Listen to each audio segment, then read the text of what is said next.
Hello everyone, welcome back to my channel. It's me Astra Suryawandan. Pada video kali ini saya akan membahas penilaian akhir semester ganjil Bahasa Inggris kelas 10. Langsung saja kita ke pertanyaan pertama.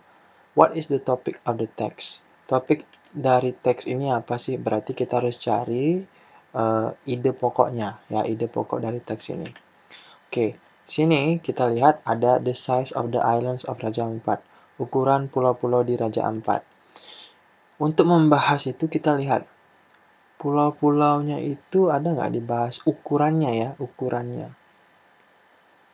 The territory within the islands of the Four Kings is enormous, covering 9.8 million acres of land and sea.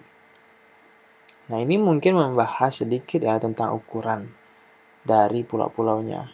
Namun, ingat, kita diminta mencari topiknya, berarti ini tidak mewakili keseluruhan teks. Jadi A bukan jawabannya. Selanjutnya B, the scenery on the islands of Raja Ampat. Pemandangan pulau-pulau di Raja Ampat. Nah, pemandangan. Kalau kita lihat di sini ada kata scenery juga yang artinya pemandangan, ya. Nah, ini juga kita lihat overwhelming sight, juga pemandangan, so many island. Tapi itu hanya dibahas di paragraf ketiga. Berarti bukan B juga jawabannya. Selanjutnya, the natural habitat of Raja Ampat. Natural habitat. Habitat alami ya. Kita lihat hanya ada di paragraf kedua yang membahas hal-hal yang berkaitan dengan natural habitat. Dan yang selanjutnya, flora and fauna of Raja Ampat. Flora dan fauna dibahas di sini juga, di paragraf kedua. Berarti nomor 1 adalah E. Pilihan yang tepat adalah E. The underwater beauty of Raja Ampat. Kecantikan ya, kecantikan alam bawah laut dari Raja Ampat. Kenapa begitu? Kita lihat di sini. Di paragraf pertama, di sini dikatakan para divers, penyelam bisa mengeksplor the underwater walls. Jadi sini ada kata underwater.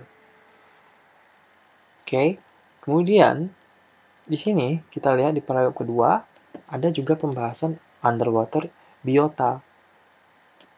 Oke, berarti di sini kita tahu bahwa secara eksplisit membahas tentang hal-hal atau pemandangan atau kehidupan yang ada di bawah laut. Kemudian, sini juga ada kata scenery yang tadi ya, remarkable scenery, yang dimana remarkable scenery itu, pemandangan yang luar biasa itu dilihat oleh para penyelam. Para penyelam pasti melihat pemandangannya di bawah laut, bukan? Nah, itu dia, jawabannya adalah E. Kemudian kita lanjut ke soal nomor 2. Why do so many divers come to Raja Ampat? Kenapa banyak sekali para penyelam datang ke Raja Ampat? Oke, para penyelam datang ke Raja Ampat logikanya pasti ingin melihat pemandangan yang bagus, bukan? Jadi, pemandangan yang bagus itu yang mana?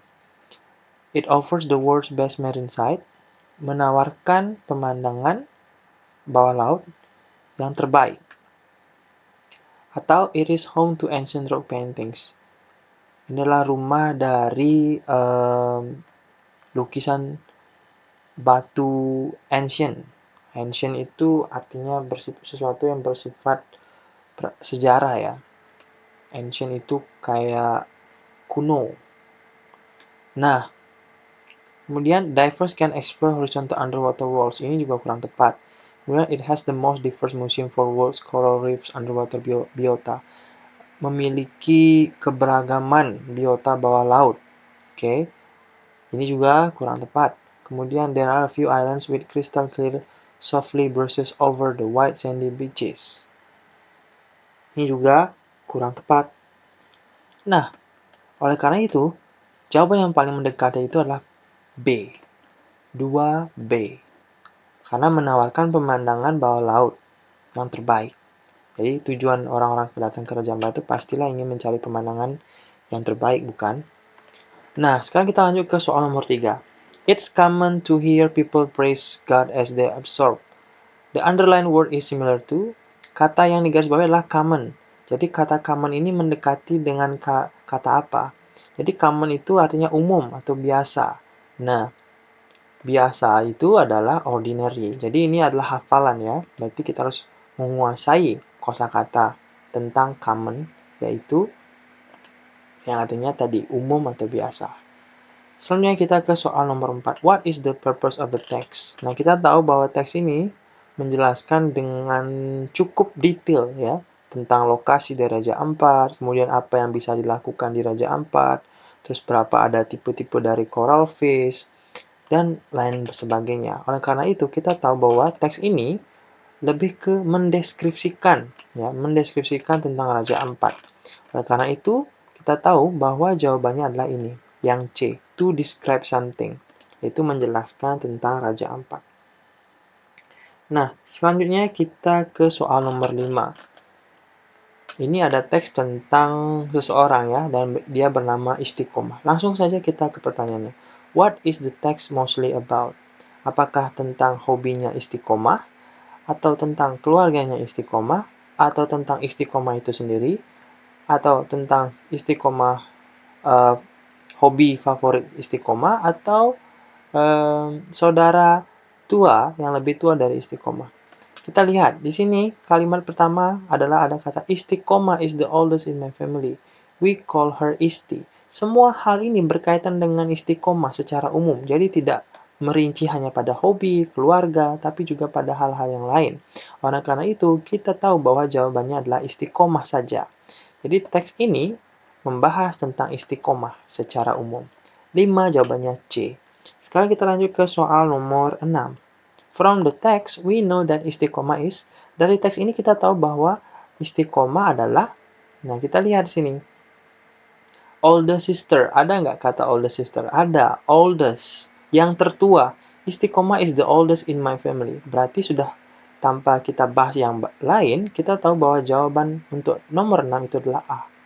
Istiqomah adalah kakak perempuan paling tua di keluarga ini.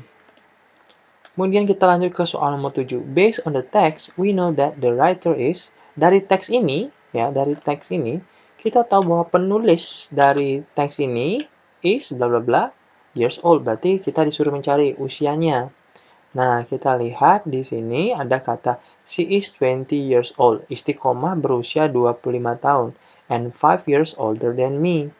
Dan 5 tahun lebih tua dari saya. Me di sini adalah penulisnya. Berarti Istiqomah 25 tahun dan si writer adalah lebih muda 5 tahun. Berarti kita tahu bahwa jawabannya adalah 20 tahun alias C, 20 years old. 7 jawabannya C. Kemudian kita ke soal nomor 8. Istiqomah is crazy about cooking. She can cook a delicious traditional food. The underlined phrase can be replaced with, jadi kalimat atau ungkapan yang di garis bawah ini sebenarnya bisa diganti nggak dengan kata yang lain yang memiliki makna yang sama? Jawabannya tentu saja bisa ya. Nah, crazy about cooking artinya gila akan hal memasak. Berarti kita tahu sesuatu yang gila atau tergila-gila itu orang cenderung sangat suka melakukan kegiatan tersebut. Berarti jawabannya adalah B. Really likes cooking. Jadi Istiqomah sangat menyukai yang namanya memasak. Kemudian kita ke soal nomor 9. Di sini ada teks tentang The Great Wall of China. Langsung saja ke pertanyaannya. Where is the Great Wall located? Lokasi dari Great Wall itu di mana? Ya, kita tahu bahwa lokasinya ada di China, ya. Jadi jawabannya adalah A. 9 jawabannya A. Kemudian ke soal nomor 10. How thick is the Great Wall? Seberapa tebal sih Great Wall? Nah, kita sudah dikasih petunjuk ya, ada kata feet wide. Cari saja teks di sini yang ada kata feet wide-nya. Di mana? Kita lihat di sini ada kata feet wide. Dan di sini 15-30. 15 sampai 30 feet wide. Berarti jawabannya adalah, ya benar sekali. Jawabannya adalah C. Nah, itu dia pembahasan tentang soal PAS Bahasa Inggris ganjil ya. Kelas 10. Semoga bisa dipahami dan kita akan berjumpa lagi di part berikutnya. See you again in the next video. Bye bye.